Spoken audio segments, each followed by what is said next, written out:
Okay. Hi. Hi. This is Steve Struggle here in North America, talking to Dr. Weizfeld, discussing political prisoners and other important issues of the day. Hope everybody's doing well. Dr. Weizfeld, what's going on?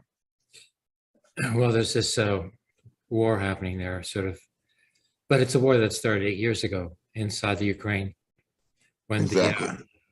the right-wing government, allied with their neo-Nazi Azov, brigade, were Right. attacking the eastern territories, Yep. which were, bicultural, communities, both Russian and the Ukrainian-speaking. Ukrainian, but Russian Ukrainian, like dual identity people. And Right. so, the central government wants to keep control of the territories because of the natural resources there, of course, and they couldn't care less about the people, so they sent the neo-Nazis after them, and they resisted, Yep. and they've been resisting in a small enclave there until Russia decided that, they were going to come in and help them to defeat, this neo-Nazi offensive, basically, in spite of, the president being a Jewish, third generation survivor of the Holocaust. It's all sort of, freaky. Yeah. It is intriguing. I have been somewhat reluctant to engage my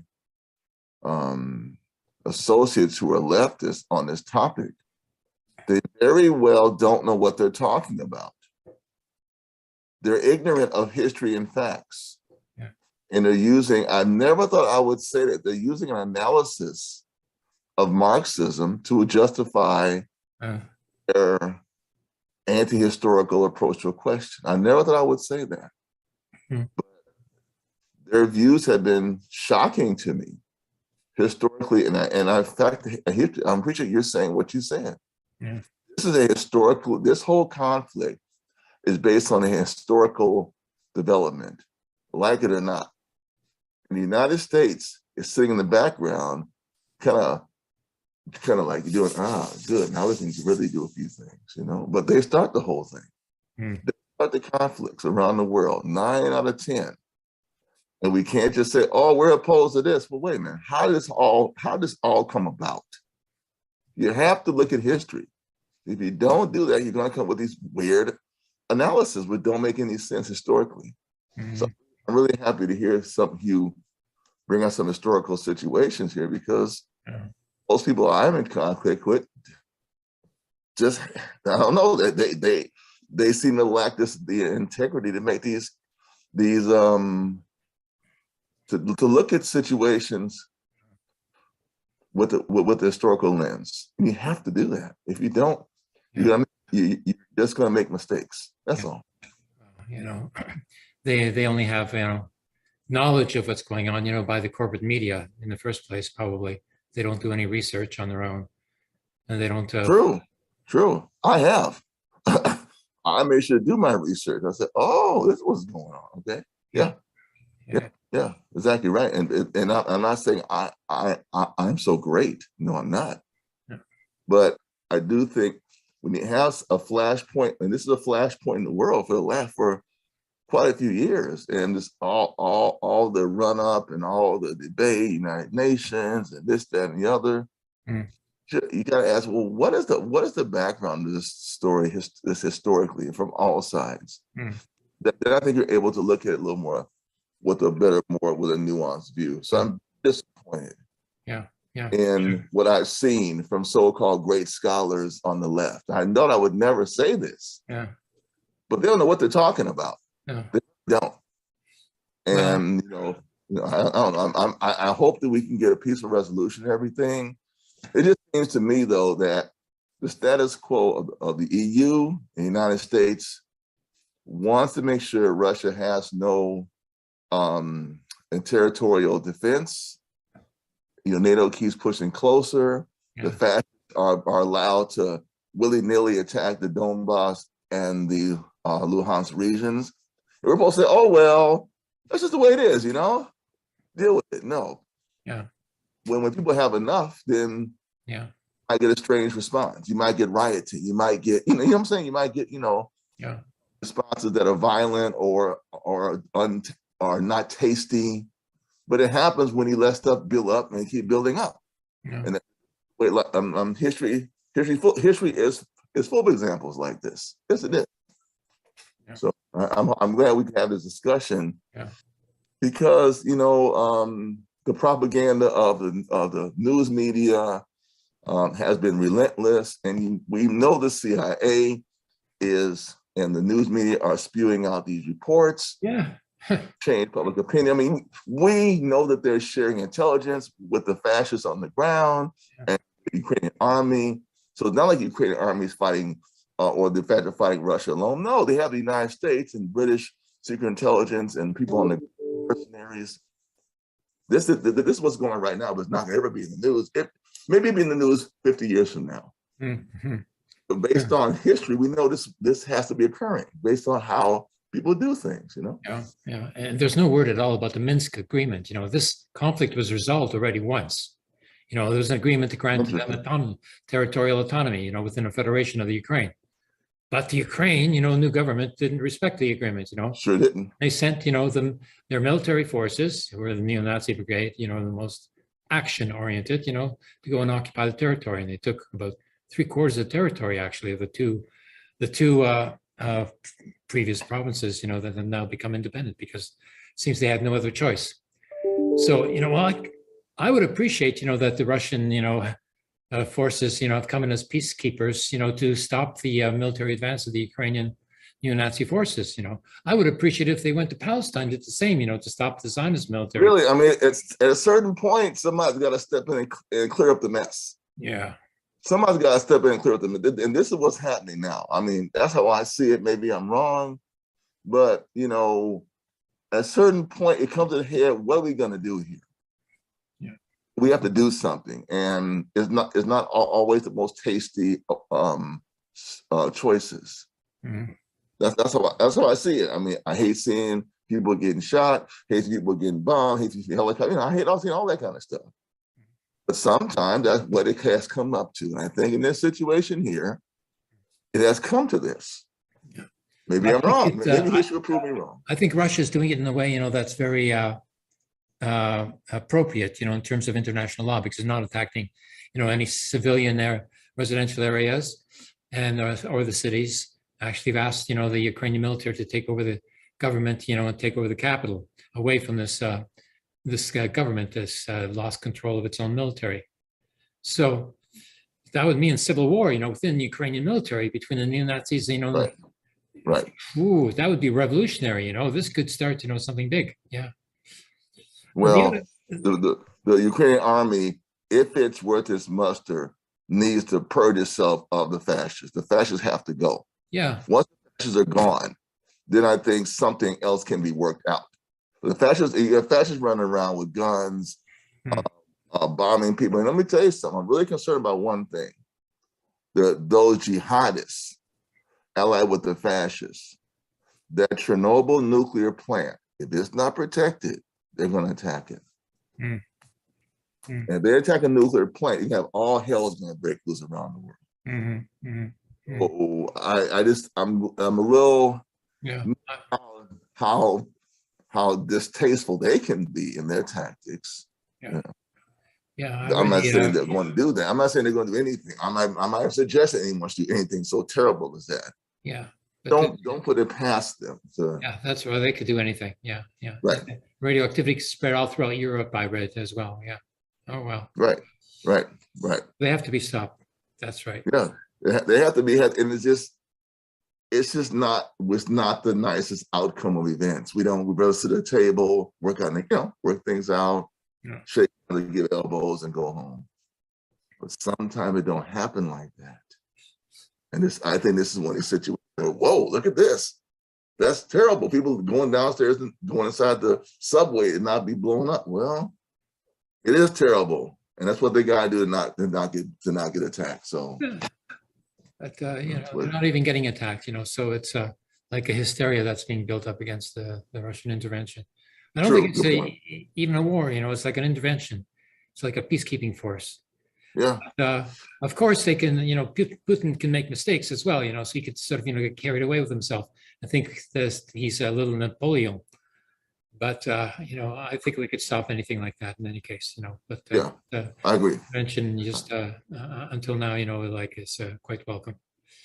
Okay, so I think that you have to be getting to anti-police brutality action this afternoon as well. So, but I want to talk though before we do that. Talk about the situation with COVID in the U.S. in the schools around the world in the situation. I think people need to be very, very cautious about. Well, first of all, in the third world. In the third world where vaccines aren't even available. I mean, all the Western cavalier attitude toward COVID that we're seeing from scientists, that's definitely not appropriate in the third world because vaccines, it was not even the amount of medical interventions isn't even available. So people in the West who are want to relax standards need to kind of consider the hypocrisy of what they're doing. When no one has ever demanded that I know of on a consistent basis from the left, from progressive consistently, vaccination of the world. No. And if you're talking about relaxing standards now, you'll have to say, well, maybe that's not even important to vaccinate the world. Let's just let it go. We can have a party now. Take off your mask, have some fun, get infected. Hey, man, don't worry about it, Yeah. I think those who are most, I'm going to tell you something, those I know who are most concerned about COVID are those who've lost people to COVID. You usually find those are the most concerned because they've seen what COVID can do. They lose a husband, the orphan situation around the world, where the parents are deceased and now the children become orphans because they have nowhere else to go. This is not a good situation for relaxing standards at all. Yeah. I mean, the government could just take over the pharmaceutical companies and tell them to produce, what is necessary, and give it away for free. They could just do that, but they don't. Right. They don't. And they don't do any further research either. They could develop, like a production, on industrial scale, in pharmaceutical company facilities of the non-patented, generic monoclonal antibody virus, that could be harvested, from the most recent patients who have convalesced, and therefore get the antibodies, that are directly antiviral and not just anti-speckle, of the crust of the virus. That would be more effective, in fact. But they're not doing it. They're not doing it. But they're not doing it, no. And so it makes you wonder, you have to wonder why. You have to wonder why they're doing anything. You have to wonder why the relaxation. And I'm of the opinion, and hopefully I'm not wrong. Hopefully I'm wrong. Maybe I'm wrong. That they give a damn. It's all making money. If we can keep the program going, keep casinos open, keep the whorehouses open, keep grocery stores open, keep everybody going to work. And therefore people will give me some money for my election campaign because I decided we need to have it open. That's cool. Yeah. I dies. Oh, we're so sorry. Yeah. Oh, we're so sorry. I mean, they have it. Oh, you have our condolences. What? Come from you, dude. Yeah. So I just want people to be. I hope people who are listening will talk to their colleagues, their comrades, their friends about intensifying the campaign for vaccination, for keeping your circle tight, and to eliminate the virus. If we don't fight to eliminate it, we're just going to keep it being around. Yeah. Would you accept HIV around? No. Accept measles? No. Accept mumps? No. So why do you want to accept COVID? Somebody told you to accept COVID. Who?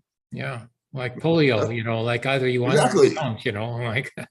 Yeah, you want that around, and I'm just saying, no, you don't want it around, do you? Because you don't want to get it. Yeah. So why be so cavalier about this? Yeah. Sometimes you have to just what you got to do, man. The polio vaccine is a good example of how that vaccine was developed at the University of Toronto and given away for free. Like there was no patent put on it. And that was Connaught Laboratories. Yeah. Now, there's a certain, example of irony that is happening here in the pandemic, because the, bourgeois politicians, want everybody to get back to work, why? To get the economy going again, Yeah. so that, ironically, they're admitting that the economy doesn't work without the workers. Very So true. this is an affirmation Oh, of no, the very labor true. theory of Very value, true. Very true. Very true. Very true. And here, and proof positive, and some people might not know about, maybe it's occurring in Canada as well. In the United States, fast food joints are shutting down at 7 o'clock. They can't invite the staff a second shift. Yes. If you want to go to some fast food joint, get something to eat, which I think is horrible food, but it's not the point. Yeah, everything's shutting down. No, but they're closing. They're not even open. Yeah. Mm-hmm. Starbucks coffee, 6 o'clock, closed. Yeah. A whole shift of workers has been eliminated from earning money. Yeah. And the necessity of, shutting everything down, for a while to stop, the roller coaster, speed, momentum of pandemic, is absolutely necessary. In the United States, that's continuing because it didn't take care of itself, in the first place. That's right. In Quebec, thank you. We've had, severe restrictions, at a number of points, when there were peaks, starting up again. Right. And here in Quebec, we've been successful in stopping it. And now we peaked at the end of January, and it's been declining ever since. So the restrictions here are going to be loosened, by in the month of March, next month. Restrictions are being loosened, lessened here, and so either you take care of yourself or you don't. Like if you think that everybody lives as a free individual, you're not going to survive. But that's not freedom. You're not. And I commend countries, be they capitalist or socialist or in between, who at least take some measures. The United States took no measures with Omicron, absolutely none. It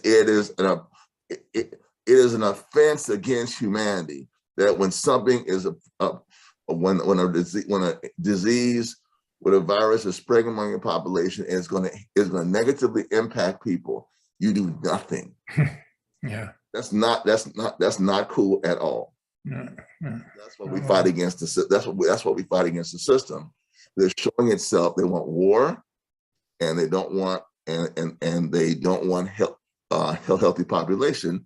If it's going to make if that requires them to diminish businesses, and our demand now has always been full compensation to families, to businesses who have to shut down because they have to survive too. That's right. Of like the real left is full compensation while we have these temporary shutdowns. You have to demand that, because people can't, and that those demands aren't even they're ignored by the politicians, but the politicians are going to ignore anything that this is their ability to get funding from their donors, who are the business class. Yeah, either there's a social security or there isn't, and if there isn't, then this government is of no use to the people, and the people have to organize themselves. That's it. That's all.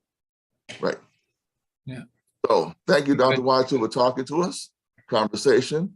And thanks for speaking with me. And I hope everyone who hears our program will think about the Ukraine situation and its historical precedents and what has caused it historically, and not be brainwashed by the press. And also the need is to continue to fight COVID-19 and to demand international vaccination, especially within the third world. Very good. Bye-bye.